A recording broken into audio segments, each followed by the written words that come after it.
Dividend investing is a solid investment vehicle for building up your wealth and eventually retiring just through the dividends. Now, just like any investment vehicle, it does take time to build up a large enough portfolio where you could retire. And even if you're someone who's working and you don't think you're going to retire anytime soon and you just love the work you're doing, it is always good to have that backup option in case something happens where you can't work for a few months. It's good to be prepared in those types of ways, and being able to have the dividend cash flow coming in is also really nice and just gives you a lot more options. So for people wondering how much money do I need invested in my portfolio to retire, that's what we're going to talk about in this video. If you want more videos designed around dividend investing and helping you build your platform, make sure you subscribe for future content so you get more videos just like this one and don't miss a single upload. So when it comes to figuring out how much money you need in your portfolio to retire from dividend investing, the first thing you have to do is figure out your current financial situation. More specifically, what are your expenses? So there are two types of expenses pretty much. The necessary ones like your mortgage or car payment, your transportation, and your non-essential expenses. So this could be, think about travel, think about trinkets around the house. So you have your essential expenses, you have your non-essential expenses. And the essential ones, you're just going to have to keep those. The only way you could really decrease those expenses is maybe you move into a house that is less expensive, or if you rent, you go to a property where the rent is a little lower. And if you're able to trim those expenses down, that just makes it easier to retire on the dividend.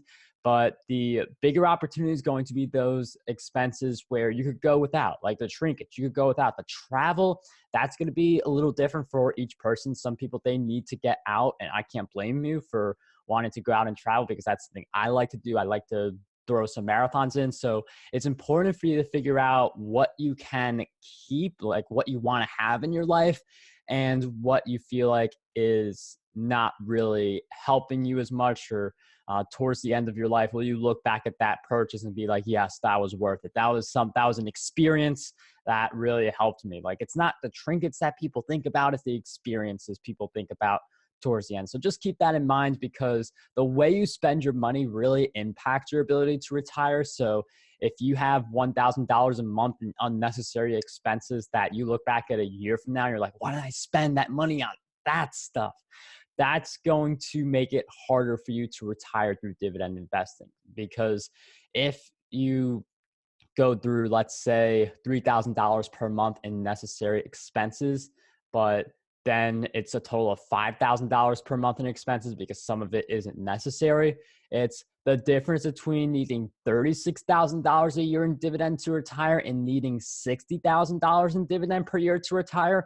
And that extra expense, that's money you can't invest into the dividend stock. So you're slowing yourself down in two different ways by holding on to those unnecessary expenses. So pretty much the more frugal you live, the better. But it is important to also think about what are those things that I don't want to get rid of. So like the travel for a lot of people is something they don't want to get rid of. Sometimes you could just travel smarter, travel in your area instead of, now again, like it just depends on each person, but you do want to get clear on what are the expenses you still want to spend money on in addition to the necessary stuff. But that's just for you to think about. Once you figure out what are those expenses, figure out how much it is each month, and also figure out how much your necessary expenses are each month. So the rest of this video, we're just going to use $4,000 per month as the spending example, and that's going to add up to $48,000 per year. So in this example, if you could produce $48,000 each year through your dividend, that is your ticket to being able to successfully retire. So with the $48,000 per year in mind in this example, we're going to look at three different yields: 3% yield, 5% yield, and 7% yield. For the 3% yield, you would need 1.6 million. For the 5% yield, it's 960,000. And for 7% yield, it's 685,000 at this moment.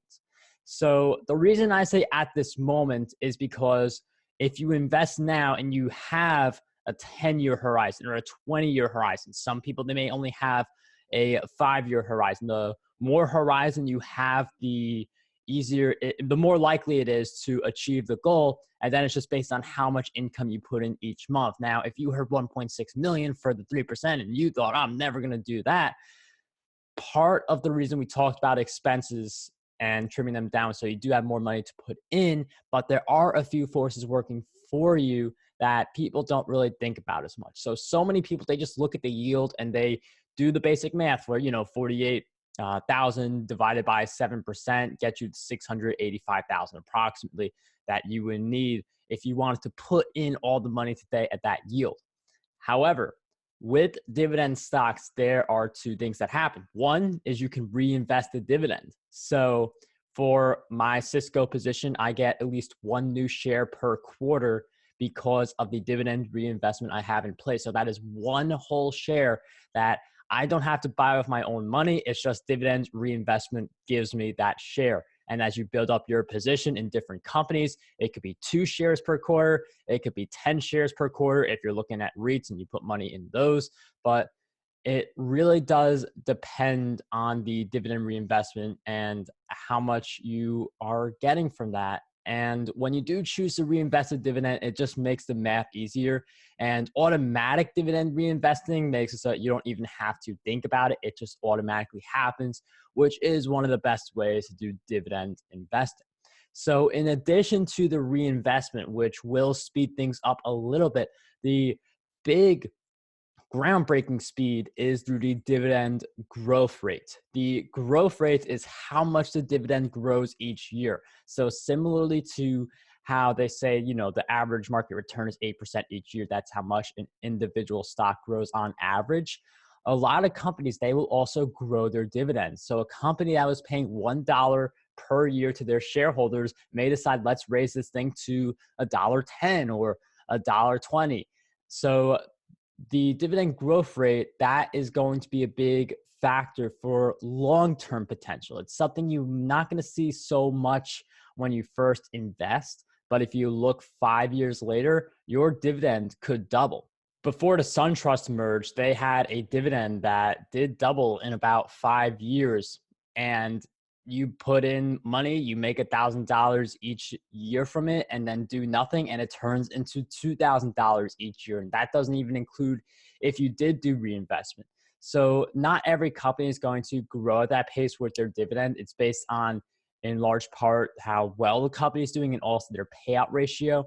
If they're paying a very small amount of their earnings to dividend investors, then it just gives them the greater likelihood of raising their dividends. So a company like MasterCard may have a super low dividend yield right now, but they have been able to raise their dividend 20% each year for a few years. And that adds up really nicely if you have a 10-year horizon or a 20-year horizon.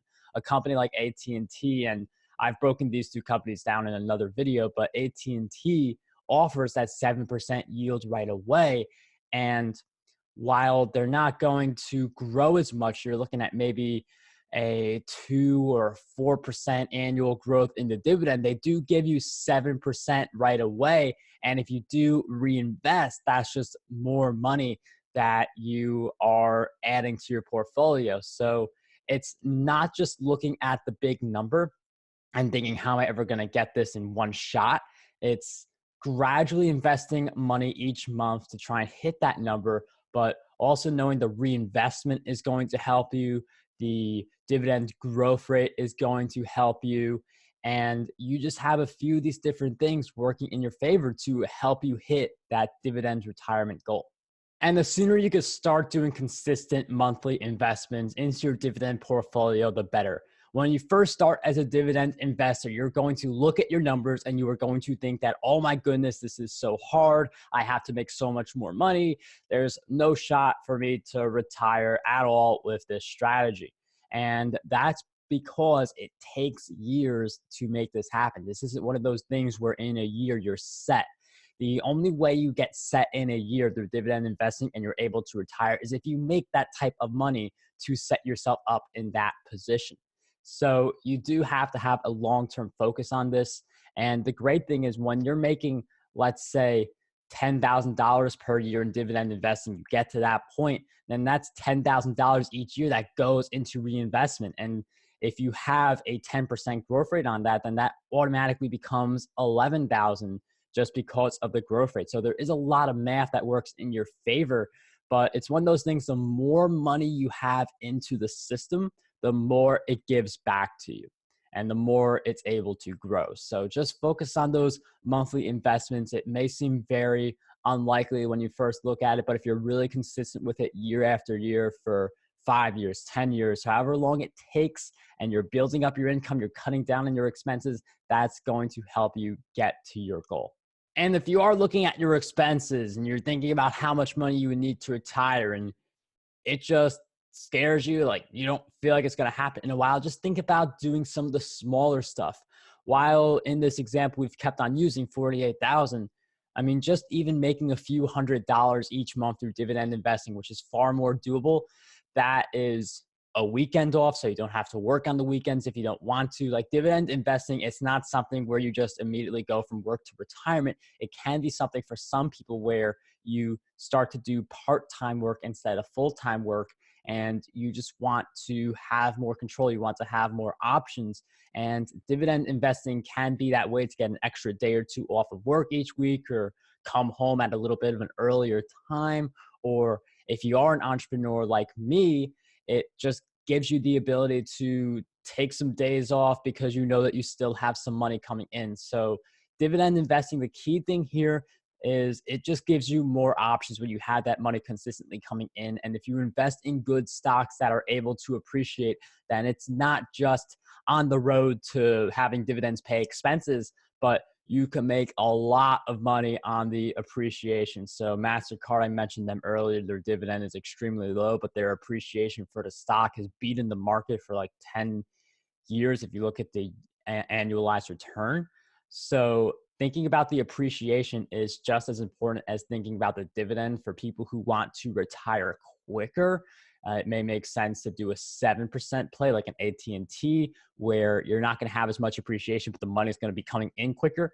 For people who could wait a little longer, a MasterCard or something like that makes more sense for those types of people. So in any event, I'd love to hear your thoughts, where you are in dividend investing, what you're building up towards with your dividend investing portfolio. I'd love to hear from you guys. If you did enjoy this video, make sure you subscribe for more videos just like this one. And until the next one, dream big, achieve greatness, and unlock your potential today.